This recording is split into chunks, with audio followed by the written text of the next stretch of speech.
Yo'q, mana sizga shuni ham tushuntirib o'taman. Hozir sezon желтый piling boshlandi. Kimlarga mumkin, kimlarga mumkin emas. Asl sizni yuzingizda masalan ko'pchilik demay, kosmetologlarni xafa qilgim yo'q. No, tushunmagan, ba'zan opiti yo'q kosmetologlar qilib qo'yadi. Buni natijasida nima bo'ladi? Dog' battar to'qarib ketadi. Qorayib ketadi. Biz oldin tayyorlashimiz kerak. Ichkaridan retinol. Hozir mana как раз men siz ukolimda retinol bor.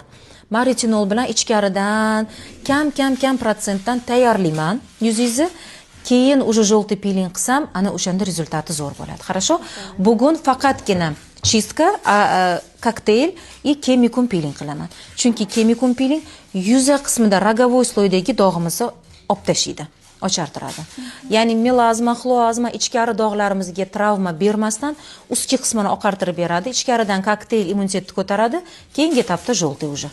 Хорошо? Qani ishlatingchi? Yo'q. Botoks ham qilmayman. Nimaga bilasizmi? Chunki mishsamiz mana qosh o'rtasida aktiv emas, juda ham yig'ilib kelmayapti. Bu narsani meni kokteylimdagi argillerin o'zi cho'tqa tortib beradi. Хорошо? Botoks kerak emas.